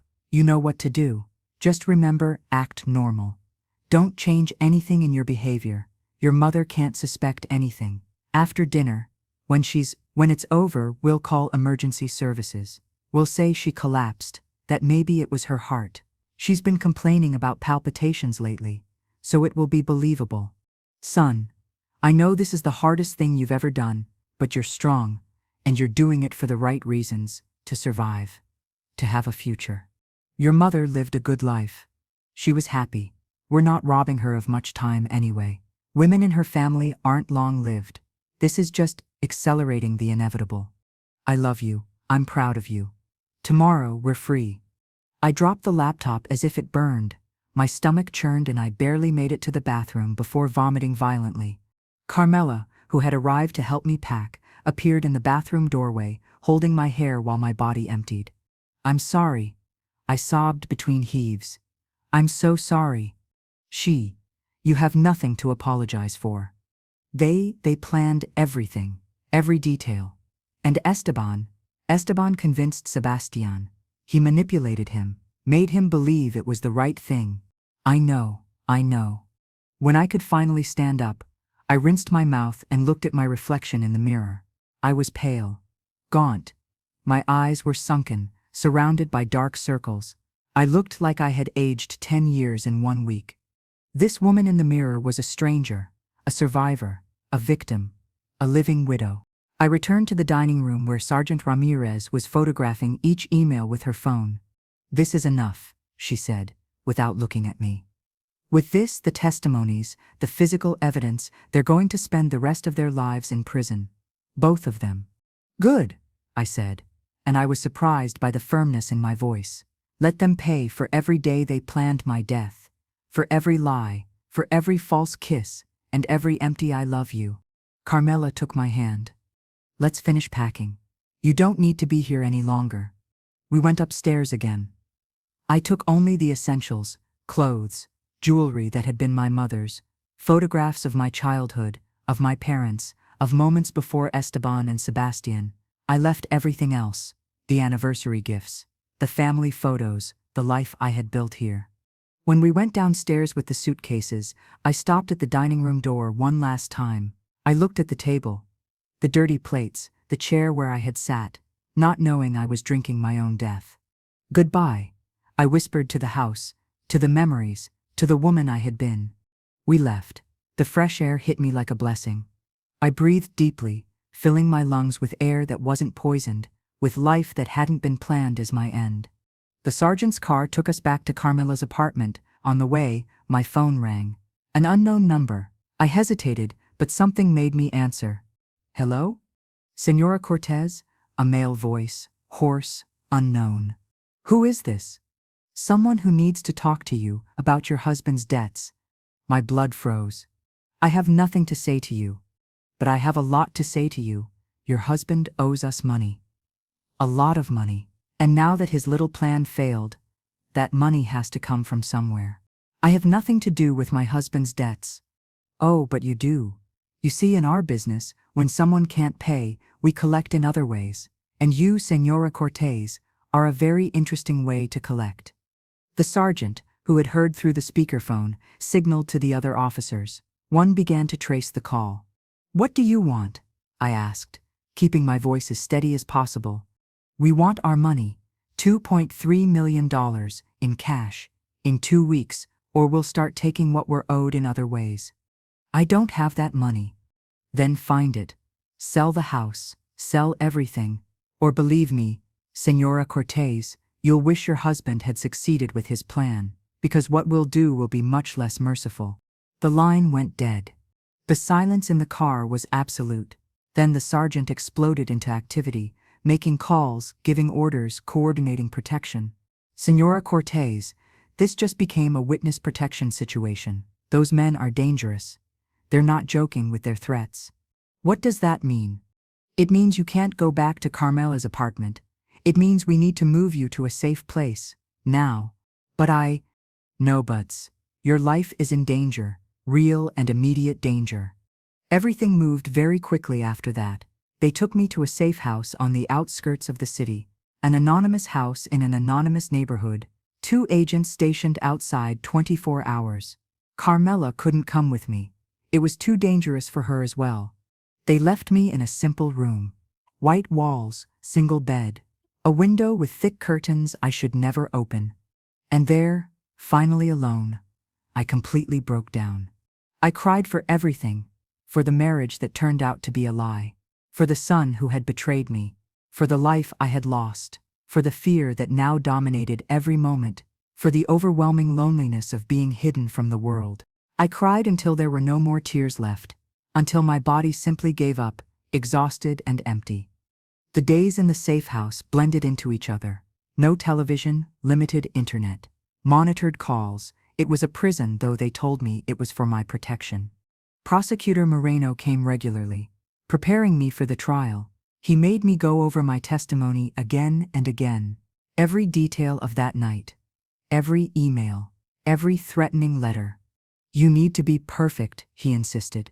"The defense lawyers are going to try to destroy you. They're going to suggest you're exaggerating, that you misinterpreted, that you're vengeful. I'm just telling the truth. The truth sometimes isn't enough. You need to tell the truth in a way the jury can't ignore. 3 weeks after moving into the safe house, there was a breakthrough in the case. Police arrested 3 men connected to the threats against Esteban. They were part of a larger criminal organization, involved in illegal loans, extortion, money laundering. With their arrest, the immediate danger diminished, but Sergeant Ramirez warned me it wasn't the end. These organizations have long arms. The men we arrested were soldiers, the real leaders are still out there. When will I be able to live normally again? She didn't answer. Her silence was answer enough. Maybe never. 4 months after that fatal dinner, the trial finally began. They took me to court in an unmarked car, entering through a back entrance. The courthouse building was imposing, all marble and dark wood, hallways that resonated with footsteps and legal voices. The courtroom was full, reporters, onlookers, relatives of other cases waiting their turn. And there, at the defense table, I saw them. Esteban and Sebastian. Esteban looked thinner. His suit no longer fit him as well. He had more gray hair than I remembered, but his eyes were still the same, cold, calculating. Sebastian looked destroyed. He had lost weight. His face was gaunt, with an unkempt beard. When he saw me enter, his eyes filled with tears. Our gazes met. For a moment I saw my son. My baby, the child I had loved more than anything. Then I remembered the poison in my glass and looked away. The trial lasted 3 weeks. 3 weeks of testimonies. Carmela told what she saw. Experts explained the poison, the doses, the attempt. Officers presented the emails, the letters, the handwritten plan. And then, it was my turn. I sat in the witness stand, the room spinning slightly around me. The prosecutor approached, his expression kind but professional. Senora Cortez, please tell the jury what happened the night of September 23, 2025. I took a deep breath. I looked at the jury, 12 unknown faces holding the future in their hands. And I began to speak. I told them everything. The dinner, Carmela's warning, the confrontation, the confessions, the fear, the pain, the betrayal. I spoke for hours. The prosecutor guided me with questions, but mainly I just spoke, from the heart, without embellishments, just the raw, painful truth. When I finished, there were tears in some jurors' eyes. Then came the cross-examination. The defense attorney was an older man, shrewd, with a smile that didn't reach his eyes. Senora Cortez, is it true that your marriage to my client had been in trouble for years? No, I thought we were fine. But you fought? Like all couples. And is it true that you threatened divorce on multiple occasions? I once or twice, in the middle of arguments. But I didn't mean it. But you said it. Isn't it possible that my client believed you would really leave him, that he was desperate not just for money, but not to lose you? No, he wanted to kill me, not keep me. According to your interpretation. But my client never explicitly said he wanted to kill you, did he? He admitted the plan was to use my life insurance. But he never used the word kill, correct? He didn't have to. It was implied. Implied according to you. Senora Cortez, is it possible you misinterpreted the situation, that you were under extreme stress and jumped to incorrect conclusions? No, I responded firmly. I didn't misinterpret anything. I saw the emails. I saw the written plan. I saw the poison in my blood tests. Poison that your son says he believed was just a mild sedative, that they only wanted you to rest because they noticed you were very stressed. A lethal dose isn't a mild sedative. The lawyer continued, trying to sow doubts, to paint another narrative, but I held firm. I answered every question with the truth, without embellishments, without exaggerations, just the facts. When I finally stepped down from the stand, I was exhausted, but I also felt something else. Something like strength. I had looked Esteban and Sebastian in the eyes and told them the truth, in front of everyone. The trial continued. The lawyers made their closing arguments. The prosecutor spoke of betrayal, greed, the sacred bond of family violated in the most horrible way. The defense attorney spoke of misunderstandings, financial pressure, a clumsy plan by desperate men who never really wanted to cause harm. And then the jury retired. We waited, hours that felt like days. I was in a waiting room with Sergeant Ramirez and Carmela, who had come to support me. "How long does it usually take?" I asked. "It depends. Could be hours, could be days." It was 6 hours. 6 hours of torture, of imagining every possible outcome. Finally, the bailiff announced the jury had reached a verdict. We returned to the courtroom. The air was thick with anticipation. Esteban and Sebastian stood up. Sebastian was visibly trembling. Esteban was motionless as a statue. The judge looked at the jury foreperson. "Has the jury reached a verdict?" "Yes, Your Honor." "How do you find the defendant Esteban Cortés on the charge of attempted murder in the first degree?" "Guilty." Sebastian let out a sob. Esteban briefly closed his eyes. "How do you find the defendant Sebastian Cortés on the charge of attempted murder in the first degree?" "Guilty." The room exploded in murmurs. The judge struck his gavel. "Order. Order in the court." He continued reading the verdicts. Guilty on all charges, conspiracy, attempted murder, everything. Sentencing would come later, but we already knew, decades in prison, for both of them. I looked at Sebastian. He was looking at me, tears running down his face. He moved his lips. "I'm sorry, Mom." I wanted to believe him. I wanted to think he really meant it, but it was too late. Forgiveness requires time, and I needed time for myself first. When they escorted us out of the court, camera flashes blinded us, reporters shouting questions, but the sergeant guided us through the crowd to the waiting car. Back at Carmela's apartment, where they had finally allowed me to return, I sat on the sofa feeling empty. "Do you feel better?" Carmela asked softly. "Now that there's justice?" "I don't know," I answered honestly. I don't know how I feel. That's normal. Justice doesn't heal the pain. It just gives it a place to put it." She was right. The guilty verdict didn't bring back my family. It didn't erase the betrayal. It didn't give me back the years lost in a lie. But it gave me something. It gave me the truth, publicly acknowledged. It gave me validation that I wasn't crazy, wasn't exaggerating. It gave me a closure, the kind that comes when a chapter ends definitively. And it gave me something else. It gave me a future, a frightening and uncertain one, but mine. That night, alone in Carmela's small room, I looked out the window at the nighttime city, lights flickering in the darkness, lives being lived, people loving, laughing, betraying, surviving. And for the first time in months, I felt something like hope. It wasn't happiness, it wasn't peace, but it was something, a small green sprout pushing through the cracked concrete of my pain. It would be enough. For now, it would be enough. I closed my eyes, and for the first time since that terrible dinner, I slept without nightmares. The sentencing came 2 weeks later. Esteban received 30 years, Sebastian 25, with his youth and lesser culpability considered. Neither would be eligible for parole until serving at least 20 years. 20 years. Sebastian would be 52 when he got out. Esteban, 80. If he lived that long. It was justice, but it felt hollow. After the sentencing, Prosecutor Moreno approached me in the courthouse hallway. "Señora Cortés, you did something incredibly brave. Many people in your situation would have protected their family. No matter what, you chose the truth." "It doesn't feel brave," I admitted. "It feels like survival."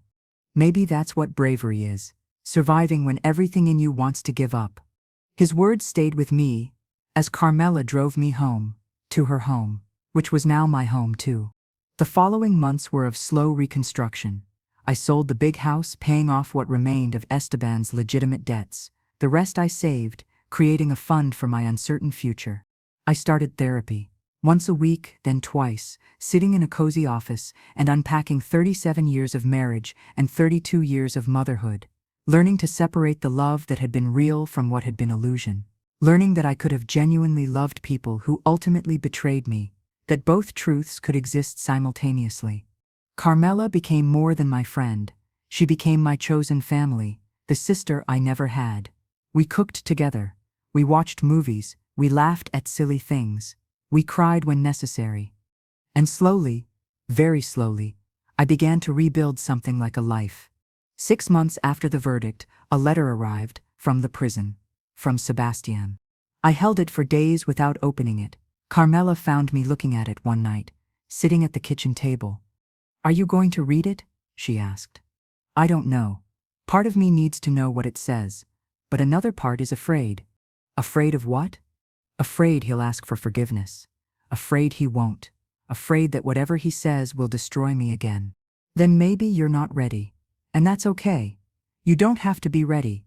But that night, alone in my room, I opened it. Sebastian's handwriting filled 3 pages, small, tight, desperate. "Mom, I don't know if you'll read this. I don't know if I should even write it, but I need to try. There aren't enough words to apologize. There are no words in any language that can express how deeply I'm sorry, how completely I hate myself for what I did. Every day in this cell, I wake up thinking about that night, about your face when you realized, about your eyes when you looked at me as they handcuffed me, about how I said I'm sorry and you said you couldn't forgive me. You were right. I can't expect forgiveness. I don't deserve it. But I need you to know something. Dad manipulated me. I know. I know. It sounds like an excuse, and maybe it is. But it's true. He showed me the threats, the debts, the danger we faced. He convinced me it was our only option. He told me it would be quick, that you wouldn't suffer, that it was practically like dying in your sleep. I was weak. I was selfish.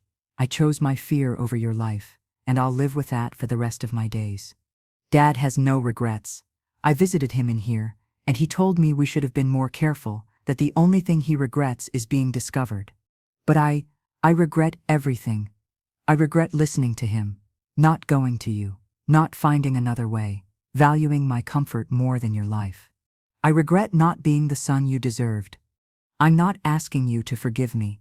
I just need you to know I'm sorry, that I love you, that I always loved you, even when I did the unforgivable, and that if I could turn back time, if I could undo everything, I would take the threats, I would take poverty, I would take anything except hurting you.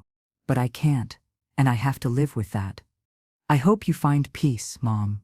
I hope you rebuild a beautiful life, a life where I'm just a bad memory that eventually fades. I love you. I'm sorry. Sebastian." I dropped the letter and cried.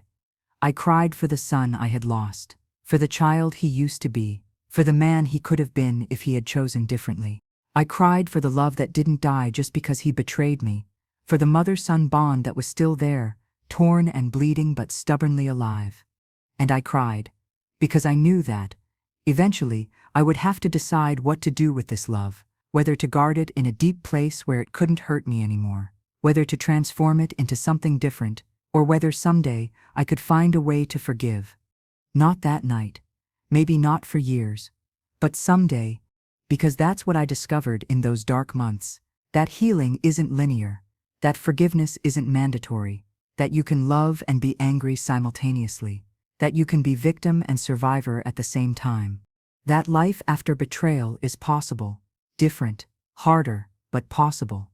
And as I lay down that night, Sebastian's letter stored in a drawer where I might someday respond to it or not, I knew something with certainty. I was going to survive. Not just survive. I was going to live. Somehow, someday I was going to be happy again. It wouldn't be the same happiness. I wouldn't be the same me, but it would be real, and it would be mine. And that, for now, was enough. Final, closed ending. 8 years after that night, Sebastian completed his first decade in prison and became eligible for parole. Mariana attended the hearing, the first time she had seen him in person since the trial. He looked different, thinner, calmer.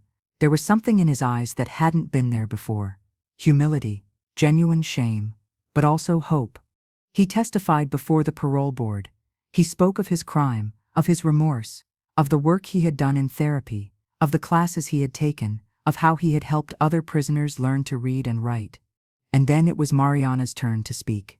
She stood before the board, aware that Sebastian was watching her. She took a deep breath. "My son tried to kill me," she began, her voice firm. "That's the truth, that will never disappear. He put poison in my glass. And if it weren't for Carmela, our housekeeper, I would be dead. For years, this defined me. I was the woman whose family betrayed her, the victim, and I needed to be that person for a while. I needed to process that pain. But over time, I realized something. Holding on to hatred, on to rage, was only poisoning me again. In a different way, but equally lethal. My son did something unforgivable, but he has also spent 8 years trying to become someone different. I've read his letters, I've talked to him, I've seen his prison reports, and I believe he has changed. Not completely, never completely. The scars of what he did will always be there, in both of us. But I believe he's earned a chance, not to return to my life as before. That will never happen. But a chance to live, to contribute, to do something good with the time he has left. So I support his parole, with conditions: continued therapy, community service, and no contact with me unless I initiate it. But he deserves a chance to be more than the worst moment of his life. Because if I don't believe in redemption, then what have I been doing these last 8 years? What have I been teaching other survivors?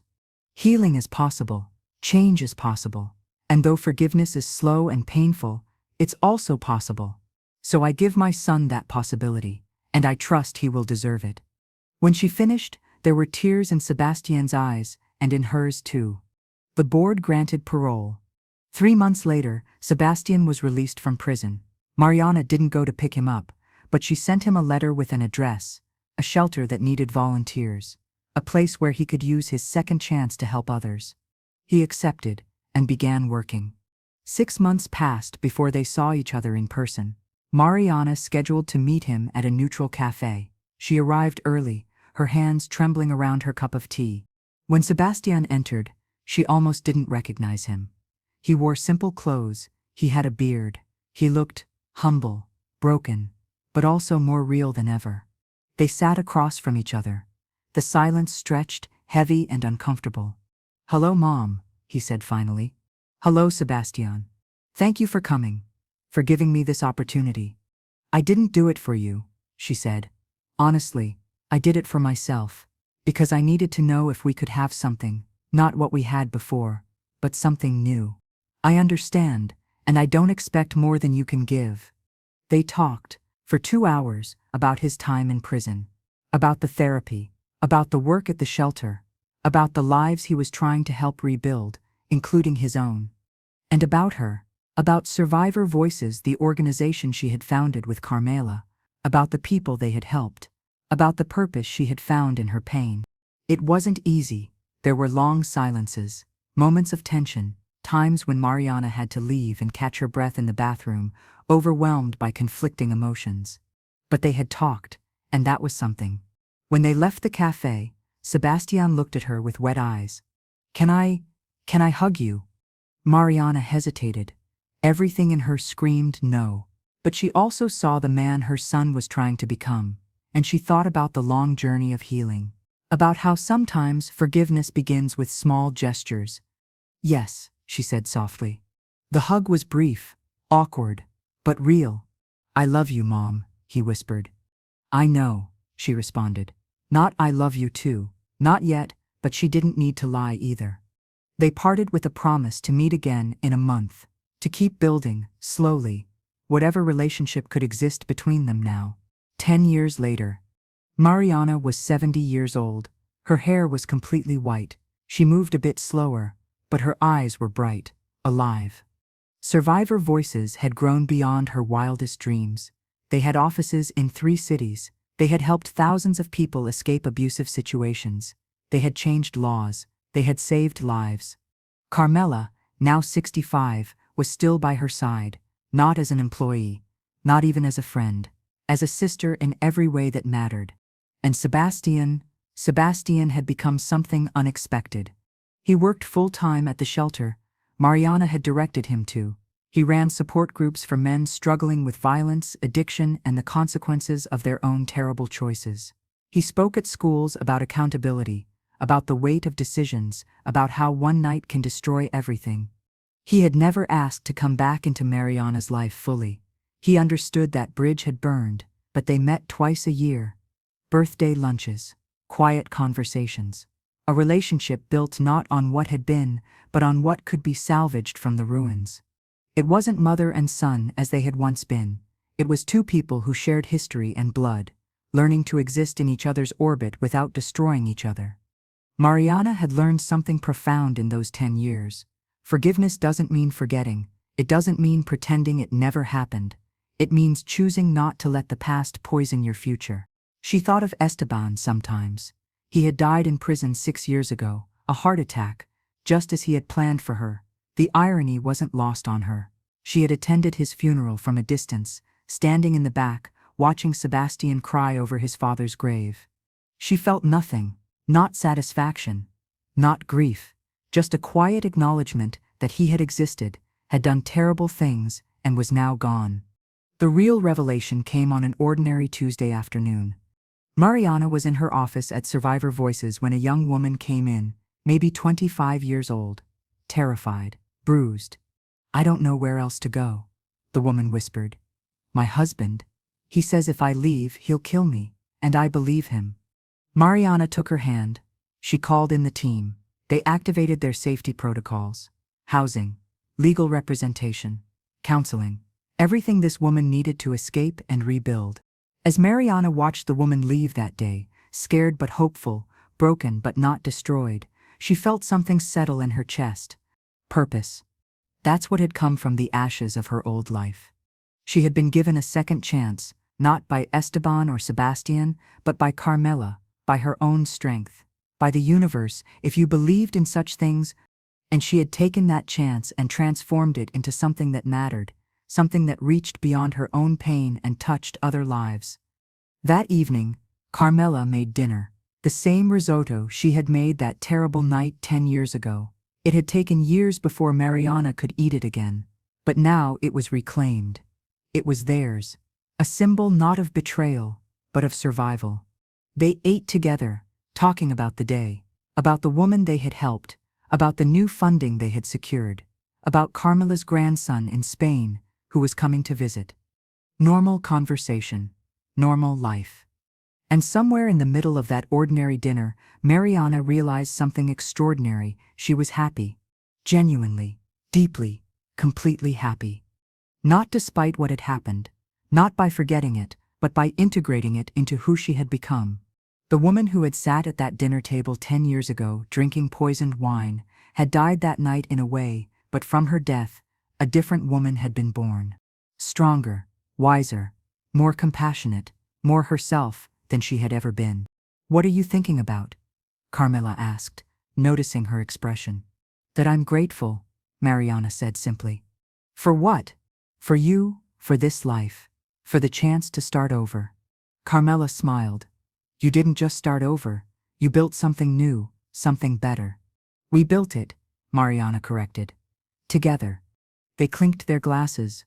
Water, always water now, never wine, and Mariana felt the weight of those 10 years, the pain, the growth, the slow, hard-won peace. Epilogue, 3 years later. Mariana was 73 when she received the letter from the governor's office. She was being honored for her work with Survivor Voices, a humanitarian award, a gala, a speech. She almost declined. She had never done this for recognition, but Carmela convinced her. "Let people see what strength looks like," she said. "Let them see that survival isn't just about living, it's about thriving." The gala was elegant. Hundreds of people, politicians, activists, survivors she had helped over the years. And in the back, wearing a simple suit and looking nervous, was Sebastian. Mariana hadn't invited him, but she understood why he had come to witness this moment, to see what his mother had become despite, or perhaps because of what he had done. When it was time for her speech, Mariana walked to the podium. The room fell silent. She looked out at the sea of faces, then she began. 13 years ago, my husband and son tried to kill me. They put poison in my wine. They planned my murder for weeks, and they almost succeeded." A murmur went through the crowd. Some people knew her story. Others were hearing it for the first time. "I could have let that night define me. I could have become bitter, withdrawn, destroyed by the betrayal, and for a while I was all those things. But I had something they didn't count on. I had a friend, Carmela, who loved me enough to risk everything to save me. I had the strength I didn't know I possessed, and I had a choice. I could choose to let their cruelty make me cruel, or I could choose to let it make me compassionate. I could choose to see myself only as a victim, or I could choose to become a survivor, and then an advocate. I could choose to live in the past, or I could choose to build a future. These 13 years have been the hardest of my life, and also the most meaningful, because I've learned something profound. We are not defined by what happens to us. We are defined by what we do with what happens to us. Every woman and man that Survivor Voices has helped, and there have been thousands, they've taught me that healing is possible, that change is possible, that life after trauma isn't just about survival, it's about discovering who you truly are when everything false is stripped away. I'm not grateful for what happened to me. I'll never be grateful for that, but I'm grateful for who I became because of it. I'm grateful for the lives we've touched. I'm grateful for the purpose I found in the pain. To anyone out there who's suffering, who's trapped, who thinks there's no way out, there is. It won't be easy. It won't be quick, but it's possible. You are stronger than you know. You deserve more than you think, and there are people like Carmela was for me, who will stand with you. Don't let someone else's cruelty determine your future. Take back your power, tell your truth, and build a life worthy of the person you were meant to be. She paused, her voice thick with emotion. I was supposed to die 13 years ago. Instead, I'm standing here, not just alive, but truly living, and that is the greatest revenge I could ever have against those who tried to destroy me. The room erupted in applause. People stood. Some were crying. Mariana looked to the back of the room. Sebastian was standing too, tears streaming down his face. He nodded once, a gesture of acknowledgement, of respect, of understanding that she had transcended what he had done to her. She nodded back. Not forgiveness, not reconciliation, but recognition. He had tried to end her story. Instead, he had given her a new chapter. After the ceremony, people crowded around her, thanking her, sharing their stories, asking for advice. And through the crowd, Mariana saw them all clearly, the broken ones finding wholeness, the frightened ones finding courage, the voiceless ones finding their voice. This was her legacy, not the family she had lost, but the family she had found in every person she had helped. Carmela appeared at her side, taking her arm. Ready to go home? She asked. Yes, Mariana said, smiling. Let's go home. They walked out together into the warm evening. The city lights sparkled around them. Life buzzed and hummed with possibility. And as they drove back to their small apartment, the one they had shared for 13 years, the one that had become more home than that big house ever was, Mariana felt complete. Not because the past had been erased, it never would be, but because she had taken the worst moment of her life and transformed it into a force for good. She had been poisoned, she had survived, she had healed, and she had helped countless others do the same. That night before sleep, she took out Sebastian's first letter, the one she had received 8 years ago. She had kept it all this time, along with every letter he had sent since. She also pulled out a blank sheet of paper. And for the first time in 13 years, she wrote back, Sebastian, I saw you at the ceremony tonight. Thank you for being there. I want you to know something. I will never forget what you did.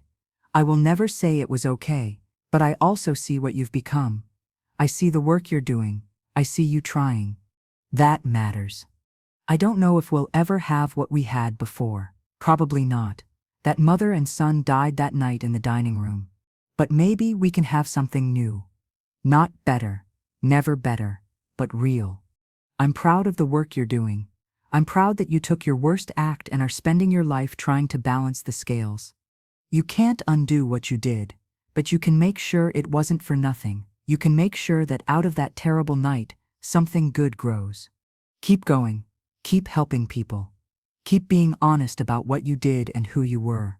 And know that your mother, though she may never fully forgive, sees you, and that has to be enough. With complicated love, Mom. She sealed the letter and placed it on her nightstand to mail in the morning. Then she turned off the light and closed her eyes.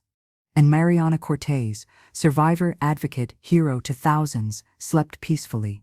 Not because the past didn't hurt anymore, but because the present was beautiful, and the future was hers. The end. The house with the green velvet curtains and the dining room where poison was once poured was torn down years later. A community center was built in its place, a center for survivors of domestic violence, funded by the sale of the property. The wine glass that had held the poison was kept as evidence, then eventually destroyed per protocol. But its memory lived on in courtrooms, in testimonies, in warnings to others about what can happen when love turns to desperation. Carmela lived to be 85. When she died peacefully in her sleep, Mariana was holding her hand. At the funeral, Mariana stood and told everyone the truth. This woman saved my life. Not just that night, but every day after. She was the truest family I ever had. Sebastian continued his work until his own death at 68. He never married, never had children. He said once, in a moment of painful honesty, "I don't trust myself with that kind of love. I broke it once. I won't risk breaking it again." But he helped thousands of men confront their own capacity for violence. And in that, he found a kind of redemption, even if he never felt he deserved forgiveness. And Mariana, she lived to be 92, still running Survivor Voices until her last year, still helping, still healing, still proving that even the worst betrayal doesn't have to be the end of the story. On her deathbed, surrounded by the staff of the organization she had built, someone asked her, "Do you regret anything?" She thought for a long moment, then smiled. "I regret that I didn't know my own strength sooner, but I'm grateful I discovered it when I did, and I'm grateful for every person I've helped discover theirs." That dinner changed everything. It destroyed my old life, but it gave me the chance to build a new one. A better one. A truer one. So no, I don't regret surviving. I don't regret fighting back, and I don't regret choosing to live, really live, when I could have just existed in the shadow of what was done to me. Her last words were simple. I lived. They tried to stop me, but I lived, and that is enough. Mariana Cortez died peacefully, surrounded by love, having transformed her greatest tragedy into her greatest triumph. And in shelters and support groups across the country, her story continues to be told, not as a tale of victimhood, but as a testament to the unbreakable human spirit. The woman who was meant to die that night at dinner lived instead, and in living, she taught thousands of others how to do the same. The end.